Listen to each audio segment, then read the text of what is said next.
Corporate CPR, where we breathe life back into your organization, projects, and processes, giving you insights to recovery and avoiding corporate mortality events. Today, we'll be talking about how to build a bought-in culture within your workforce. And joining us to contribute to the conversation is Brandon Seigel. Welcome, Brandon. Thank you. Great to be here. I'm so glad you're here. Can you share a little bit about your background with the audience? Absolutely. So in addition to being a serial entrepreneur, I actually consult to over 700 organizations throughout the United States. I do a lot in the health, wellness, and education sectors, whether it be health tech or provider related, everything from like a Kaiser Permanente to software companies that are in the telehealth space and beyond. And really, my whole goal is to unlock the business algorithm of every business through empowering leadership, strategy, and optimizing the bottom line while creating a co-create mindset in every single, we'll say, influencer in the company, which should be from the bottom all the way to the top. And so I'm a published author. I wrote a book called The Private Practice Survival Guide. I have the privilege of just working with incredible leaders and love what I do. That's great. We're so glad to have you. So we're talking about getting buy-in within our organization and building a culture where the workforce is bought in. You know, and I think it's very timely with what's going on, you know, today, where we're still seeing massive shifts in people, you know, moving to new roles, or sorry, new positions with new companies and things like that. So talk to me a little bit about the importance of having this focus and what we're seeing right now. Well, I think that obviously the pandemic has made a major culture shift in society. And I think that there are a lot of people that have just emotionally, they're dysregulated is the way I'll say it. And because of that, we're seeing more and more people check out where they're looking for transactional roles versus transformational roles.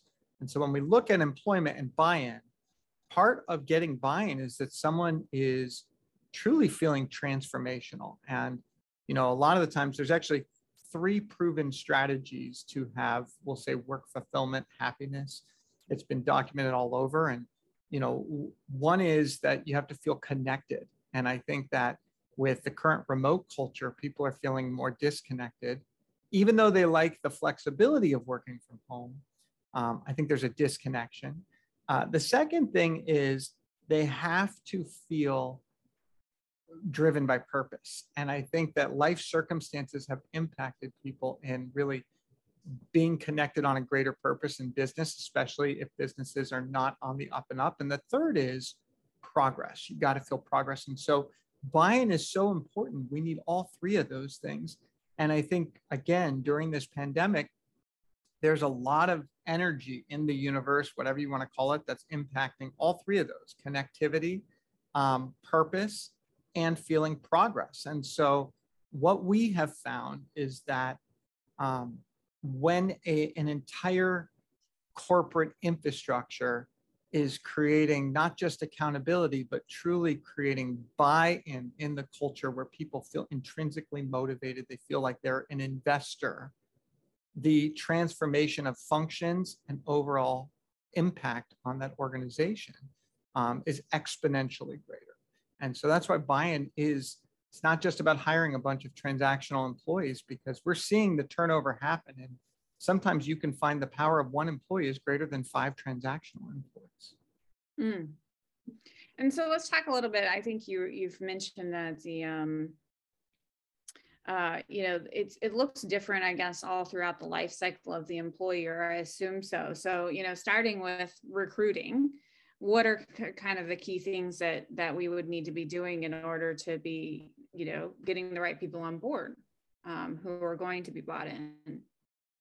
Absolutely. So first thing is you have to understand the needs, wants, and desires of each candidate. And so when I'm doing interview processes with organizations, and we've got recruiters and all of that, you know, we start with our application process. I think we've made it too easy for people to apply on Indeed and other, you know, widgets and whatnot, where they're just clicking to apply. there's no effort being made. They're just kind of like submit and see if they get something. There's no, it's different when you're dealing with like a Google or an Apple that they're fighting to get a job. But with other organizations, some people are just literally like, I'm going to submit my resume times 50 and see what I get. And so I think we have to make our application process a little bit more challenging to see how will they go do the cover letter? Will they, what efforts are they going to do?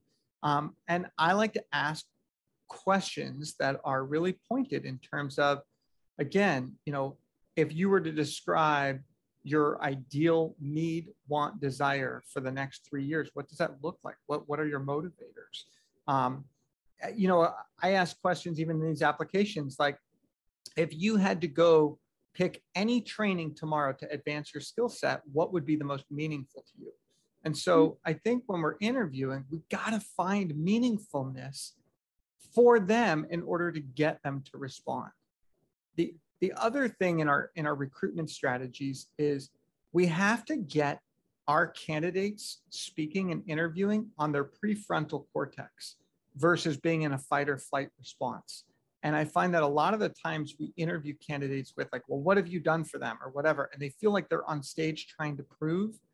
And one of the ways that I think we tap into intrinsic motivation and buy-in is when we are in this co-creation form of like, what would you do? And how would you do it? And what are you proud of? And I think we need to get, so many people are in this kind of survival mode right now.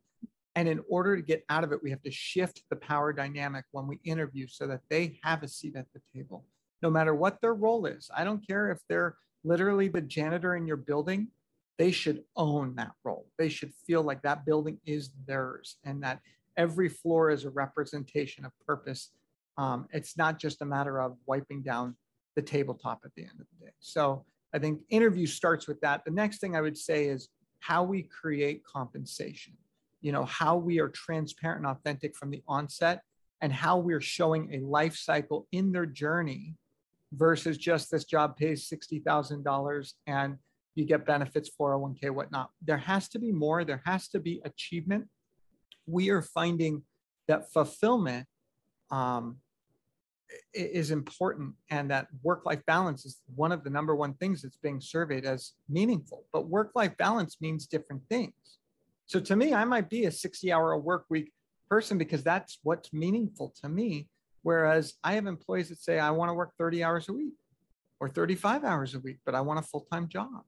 And so when I'm crafting compensation, I like to create options.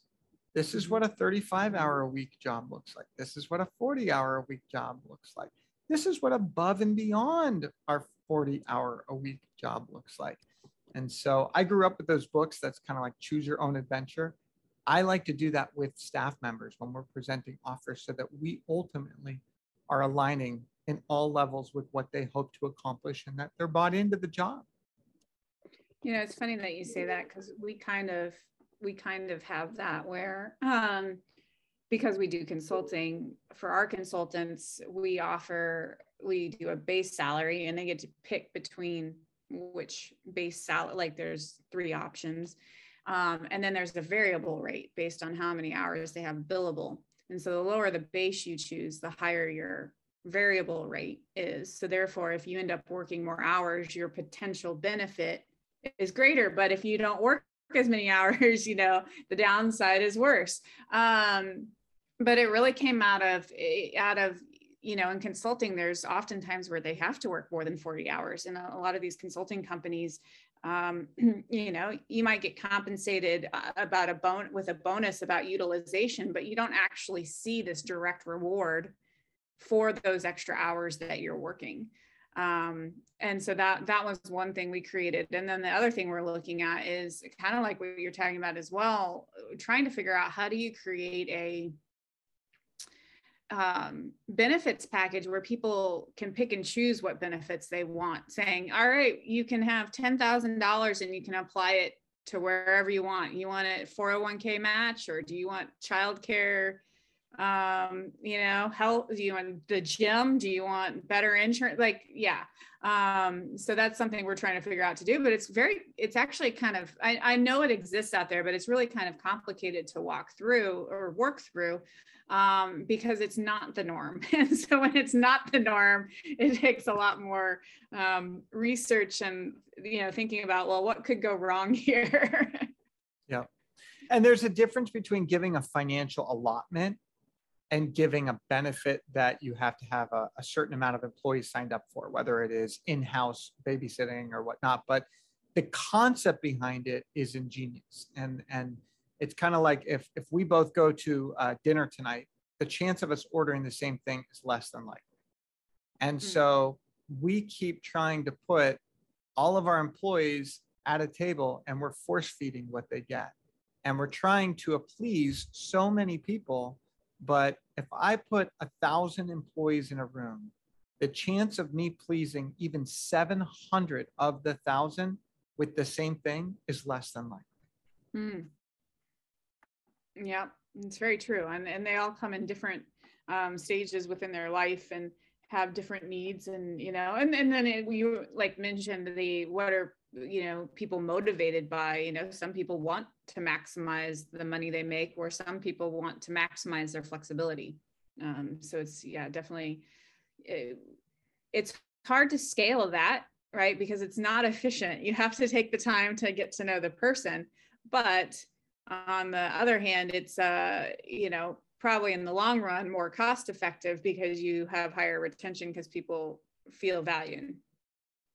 If you have 1,000 employees that stay with you, my average employee in my own organization has been with me for over 10 years, and I have some as much as 18 years. When I look at how much I spend on recruitment, on hiring, on training, on performance shift and everything, it's tenfold expensive. And if I don't have someone for 3 years, I lose money. I've tracked it just in full transparency. Like I can't get a 3-year. And that's why I spend so much time up front in my interview process, because I don't want the interview to be an audition. I want the interview to be almost like therapy. Like tell me your story. Tell me why. Tell me what you need. Like sit on my couch and let's connect and let's really figure out what you need to be successful. And if I'm not your right fit, I'll find you somewhere else to go if you're really like authentic with me. But don't show me what you think I want to see. Show me who you are. Show me what you are. And some people don't know that, and I recognize that. But how do we expect to create someone's ultimate investment of time, mind, body, spirit, and time in our organization if we don't understand them? Right. See, we want them to spend, quote unquote, call it 2,080 hours a year or whatever it is now, 2,000 hours a year of their life, and sometimes more. But how much time did you take to get to know them as a vehicle of change? And like, even when we look at like personality tests and all these things, and they're great. Like I love personality tests because it's a great conversation starter and we get to connect and we build a reality.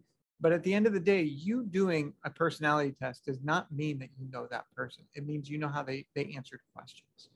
And so we need to invest in order to get the greatest ROI on our people. And so, you know, I try to do that as well, but I also find it difficult to balance with the, you know, so we hire a lot of project managers, and project management means different things to different people. And you get people who say they're a project manager and you're like, yeah, you're managing projects, but not to the scale of what we're really talking about here. So how do you balance, or what do you do to make sure they have that technical expertise so that then you can focus your time on what inspires you, what drives you, where do you want to go with your life? So I'm a big believer in functional production. And so when I interview, I put them through functional activities, whether it's writing a letter, whether it's here's 5 tasks, how are you going to do this? Whether it's I'm going to have you watch a 60-minute video and I'm going to have you duplicate and put together a plan based on that video, whatever that may be. But I'm all about that. And I remember my first job ever out of school, when I graduated college, I couldn't find a job. it was hard. Like the work environment was different. It was really tough to find a job. And I ended up having a recruiter. This was in the faxing days before email. I know I look young, but it was before email. The recruiter faxed my resume, but made it look like it got cut off so they couldn't see that I was a new grad. I ended up going through 7 interviews and won the job, not based on where I've been, but what I was able to prove in my interview that I was able to perform. I did pitches. I wrote art, I wrote stuff. I did this. They gave me, something. They said, show us what you do in this circumstance. Like, give them the Rubik's Cube and see how they figure it out. And so for me, even with project management, is I'm going to make them project manage something, even if whether it's feasible or not. I want to see how they think with things. Tell me what you would do. What's the first 5 steps you would do if you had to project manage this assignment? Mm-hmm. No, it's great. So we talked a lot about, let's say we got the right person and got them on board. And then now what do we do to keep them for 18 years? Yeah. So the first step is finding. I say we put on our investigator hat and we find the right person. Then once we find it, it's actually about onboarding.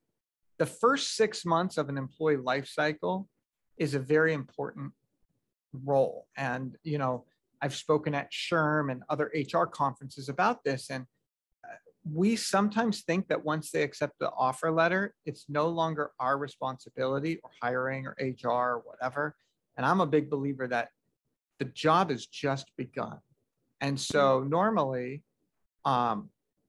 we go through a week-long, in my opinion, a week-long orientation training process in which 50% of their time they're performing so that they feel that they're making a difference. And 50% of the time we're seeing their signs, their tells, kind of like at a poker table. How do they respond in circumstances so that we know? And so I'm a big believer that that first week is really important. Every week of the first month, I want someone to have lunch with them at least one time in the week. I want them to have some kind of input that allows them to feel connected. I want them at the end of the first month to feel that they're making progress. At 90 days, I want them to evaluate themselves. I want them to name everything that they're proud of, everything that they need to work on, everything that they hope to get, what the company has done. I want them to grade the company on the first 90 days, and I want them to grade themselves. Then I want them to set up an 18-month plan from that 90-day point, where they're going to name objectives that they'd like to accomplish in 18 months so that we set that up. And by the time we hit that marker, we're at a good place where we can then create trajectories in terms of, I like to do 18-month trajectories, not 12 months. I think 12 months is too short. And so for me, everything is about 18 months of I call it our plan of care for you. What are we going to do? What are you going to do? What do we need to accomplish? And we're going to celebrate that. And then I'm a big believer that we do stay interviews. And so stay interviews are pop-ins. And it's, hey, you got 30 seconds or, whatever, 5 minutes, whatever. What's going on? How are you doing? Whatever. And I want multiple layers so that we're getting perspective, not just from me, because my personality is different than your personality. Someone may respond to you different than they respond to me. And so sometimes it's also a matter of having a buddy system. I also am a huge believer in compensation growth is tied to what I call revenue generation, whatever your role is in that way. But retention has to have its bonuses. And so retention and raises don't go hand in hand. So I never do raises connected to retention. I'm a big believer that you get, hey, at 1 year you get this, at 5 years you get this, at 18 years you get this, and that there's every year you feel like you've shoveled a little bit more dirt of the foundation to be part of that rock, so to speak, where you actually are invested. And I'm a big believer in a profit sharing model with 401k. So I do a lot of profit sharing through my 401ks because and you gain obviously value as you grow in tenure with the company. Yeah, no, we have a lot of the same thoughts around that as well. There's a lot of you covered a lot of different aspects, and there's a lot of, I guess, archaic processes, like for instance, the annual review. which a lot of studies have shown it in and of itself has no value. And so, we need to be having regular conversations, et cetera. So what are some of your thoughts on like the performance, management and, you've talked a little bit about it, but, maybe like, what are some ways that you ensure people are getting regular feedback, and what does that look like for you? So first and foremost, I love 360-degree feedback. Some people don't like it. I'm a huge proponent of it. I think we need, now I don't believe it should be, I don't want to know who it is. I want it to be, hey, we've got 6 data points of information and I want them to rank themselves and I want them to learn. I think self-awareness is where we're lacking in today's environment. And so I think we need to break down how someone builds self-awareness, self-esteem, and strategic growth. And so I think that happens in different phases. When we look at the traditional performance review, I see that as creating a roadmap for your next journey versus invalidation and evaluation, if that makes sense. So, hey, if something's not going right, first and foremost, we should be having performance improvement right away. I think we need to have check-in points at least monthly with our department, our team leaders and whatnot. And I'm a big believer in, again, those random pop-ins. I think that if things are calculated, we start to feel like, okay, it's that time of month, Brandon's going to stop in. And so I like that element where it's like, I'm going to take you to lunch today. Oh, really? I looked at your calendar. I cleared it. We're going to lunch. Great. Like, how do we catch people off guard? And I think that sometimes it's when we least expect it, when it means the most. So how do you see that working then, some of these different ideas then, so I guess taking a moment and reflecting on a comment you said at the beginning, I agree. The virtual workforce, there are many things that are wrong with the 100% work from home. Even though people like it, there are many downfalls that I don't think people are either admitting that are there, or they just haven't realized because enough time hasn't passed. So, but that aside, there are companies that are very, because of the nature of their work, virtual anyway, or they're global, or they just, they're small enough they can't afford offices, whatever. Those types of workforces exist. So how do you apply some of this? Because I find it more difficult because it has to be sometimes more calculated to a virtual workforce. So I have a virtual workforce in one of my companies. One of my companies is a pediatric early intervention company. And so we've got hundreds of therapists that work from home going into the natural environment. So it's already an organically, remote. So first thing first is I have 2 monthly check-ins for everyone that's virtual where we have collaboration. I then have departments that have individualized check-ins, which is more structured. But then I throw it off where it's like, I will send out surprises. I will do gifts that just show up. I will call them out of the blue. It's not the same. I get that, but you would be surprised that literally just me calling and saying, hey, Lisa, you've been on my mind. I haven't been able to connect with you other than our meetings. And I just want you to know you're doing awesome. And my door is always open and I care. And my intention is to continue to co-create. And if you have an idea for us that can benefit you and benefit all we serve, let's connect or whatnot. Next time I'm in town, I want to grab lunch with you. How's that sound? Sometimes those things are how we do it. I'm in Florida. I have hundreds of employees in California. I have employees in Idaho. I have employees so I'm working in all multiple states, not just in my own company, but the organizations I support. And so part of this is getting creative, but also having team ambassadors and putting feet on the ground to say, guess what? Next week, we're having an open lunch at whatever restaurant it would be, and anyone that can come from 12 to 2, lunch on us, come enjoy. In 3 weeks, Saturday, we're going to have an event here. Sometimes it's a matter of just creating that vehicle, and not everyone is going to show up. And we have to be aware of that. And it hurts. And I just had this conversation with my team of like, hey, I'm paying them, I'm making it optional, but they're getting paid, but no one's showing up, like only 30%, it's the same 30%. And what I realize is those are the 30% that want to be engaged at this time. Or in that And way. sometimes enforcing engagement is actually counterproductive. Some people right now cannot handle being engaged. And the more we push for them to be engaged, actually, so we got to read their tells. You know, you're sitting at a poker table, find out what's meaningful to them. How are you having that conversation and asking that question? What is meaningful to you, and what functionally can I do to help you achieve that? Yeah, absolutely. I mean, you might have people who, you know, like very much value, you know, their time with their family or whatever. And so a Saturday away is a huge sacrifice. You know, no matter how great of an event it might seem, it may be a huge sacrifice. So yeah, I completely agree. Like having variety and then understanding the composition of the people on your team would be really important.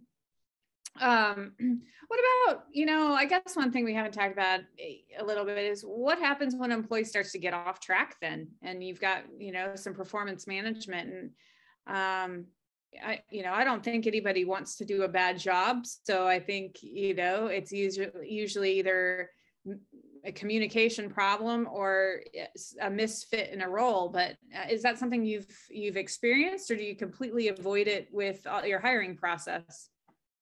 No, I mean, no one's perfect. No hiring cycle is perfect. And people's life circumstances are impacting performance more than ever.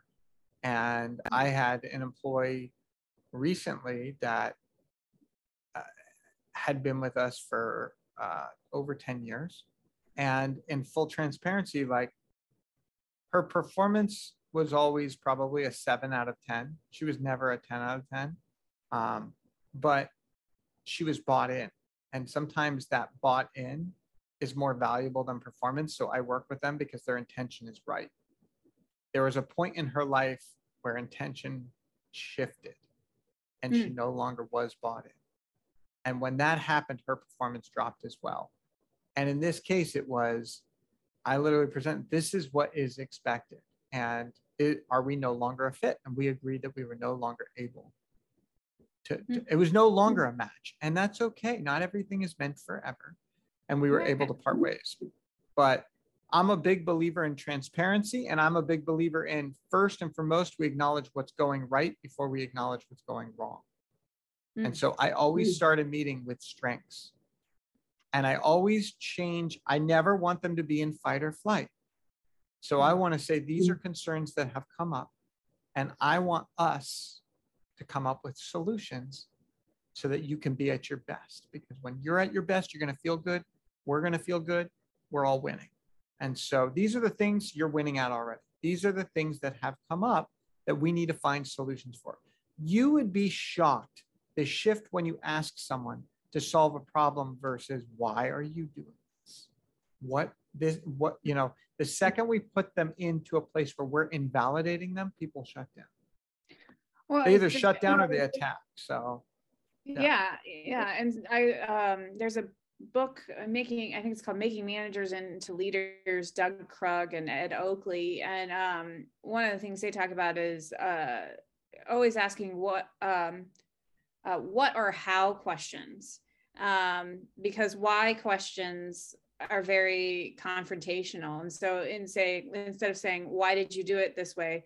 You know, what was your process to arrive at this conclusion, or tell me how you thought through this. And so, you know, then it's more, you're engaging and being understanding rather than, you know, your why question may not even intend to be confrontational, but that's how it's going to come across, because all of a sudden they feel like they have to defend it. And when someone is bought in, there is an emotionalism that's going to come out from them because they care. It's just, it's intrinsic in human DNA. So even yesterday, I had a meeting with my team member, and there was this team member that she basically said, I feel like there's too much on my plate. And sometimes it's true, sometimes it's not.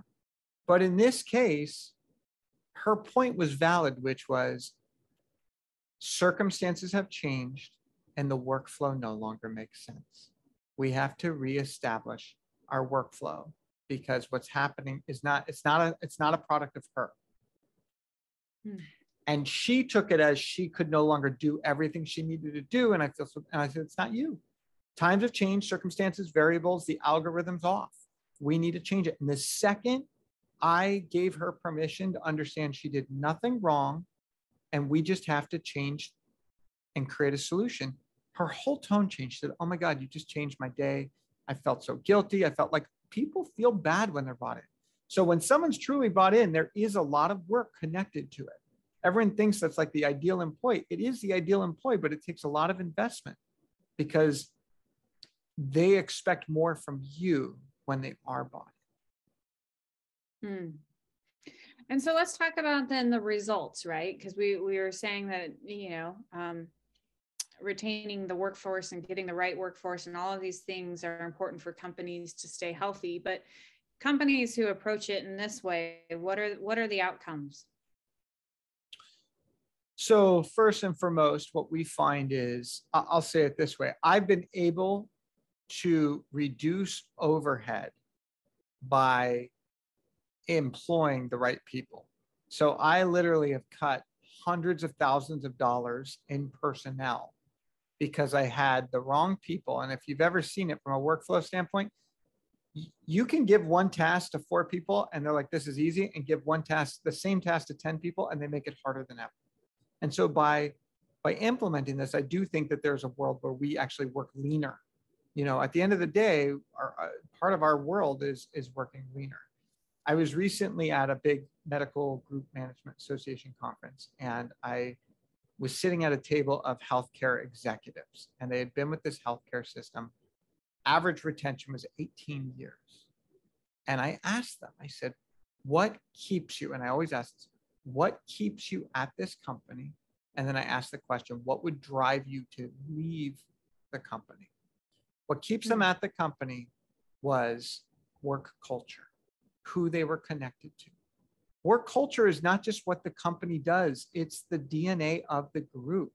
It's the fact that you don't have the Karen out there that's creating all the noise and the drama and all this stuff. No one wants that. So part of culture is bringing that DNA. So when we say, what's the outcome? The outcome of creating a bought-in workforce with the right DNA of the group is that you're going to create retention. You're going to save money in what I call loss leader time, and you're going to optimize your output. And overall, improve your market share. Yeah. No, that's great. When before we started the show, you were talking about instances where some people feel like they're putting in all this effort and maybe their counterparts are not. And so then it creates this disparate, well, maybe even resentful feelings, right? Like, why should I bother giving my all when I could get away with less? Can you talk a little bit about what creates that environment and how to avoid it? So I think that this is going to sound weird, but the larger an organization is, the more people we need, the harder it is to keep the bar high for every employee. So right now, if I'm hiring 100,000 employees, wouldn't you think that it's harder to keep, we'll say, a 9.5 expectation from that many employees versus a 20,000 employee organization? So we've got this impact where we're accepting mediocrity sometimes in order just to get through the day. And the person that doesn't perform at mediocrity recognizes that the level that they perform at is taking too much out of them to overcompensate for those around you. And so that idea of the weakest link, you're only as good as your weakest link. We have to raise the bar by acknowledging and building confidence that our top tier performer is the bar. And what's happening is when you feel that you're above the bar, you give yourself the ability to perform lower. But if you become the bar, then it pushes everyone to get up. So part of the problem in that circumstance with that organization was there was no fundamental acknowledgement of what the bar was. Mm-hmm. And it was always about survival because that organization is in fight or flight. Mm. And what should manager, I mean, so sometimes when you're talking about these large corporations, certain leaders may feel like their hands are tied in some of these instances. So what are some of the things they can be doing, you know, to identify this and then rectify it? Well, I think first and foremost, you got to use the resources around you. I think the second thing is you have to educate, because here's the deal. In this circumstance, if this woman that was in this department was able to say, look, if we can run this department with 50% of the workforce because we've got, you know, dead weight, so to speak, imagine what we could do and imagine how that would benefit us. And our value to the organization grows. And so I think part of it is creating the ROI and meaningfulness of, hey, I'm working hard for this. This is what really is meaningful. For me to continue to perform at this level, I need to surround myself with. And so the other thing I think is interesting with larger organizations is measuring the amount of requests to change departments and the frequency. Because in this organization, there's a lot of inward movement. And I can tell you that this person changes departments at least every 12 to 14 months. That's a lot, like total departments. Like I'm not talking like career ladder, like, oh, I'm going to go into this division or department. Like, and so is that for growth? Some of it, but some of it's also just personality. And I think it comes back to, did we really, when we're in a larger organization, are we able to invest the energy into, in a 200,000 employee organization? Can we do everything I did at the beginning? I don't know. Yeah. I don't know if we can put, and you know, there's a certain point where we just need a body. And that's the sad truth, is that in today's work environment, I would assume people are saying, Brandon, all that you're saying is idealistic. And yeah, it sounds great.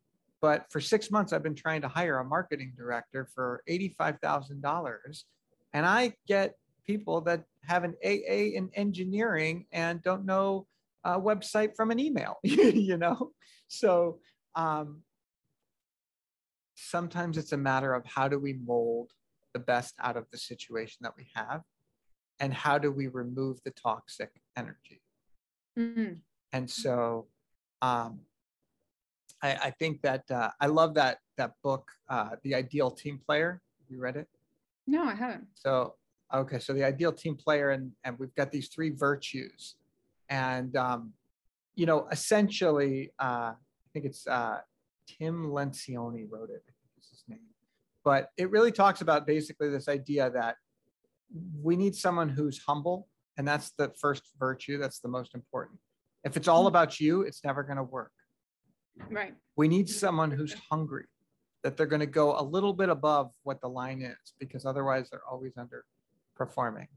And so I think that humble and hungry, I think, is really important. But here's the other thing, and this is what we're lacking. We need people with emotional IQ. A lot of people can't read the room. So to have the ideal team player, we need emotional IQ. We need them to be humble. We need them to be hungry. And if they have the wrong percentage of those 3 things, they can become a liability in the organization. Yep, absolutely. So, yeah.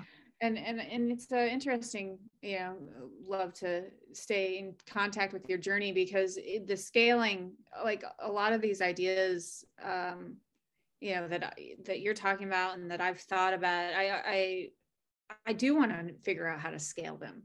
How do you create a startup feel in a 30,000 person organization, right? Like how do you make it so that everybody feels connected and feels valued, and you're putting the effort in the hiring process? And not that everybody has to be a rock star. I think there is a lot, kind of like you're saying about the 7 out of 10 person. There's a lot to say for somebody who's just comes to work and they're consistent and they get the job done, and they're what they're going to do, but they have the right attitude.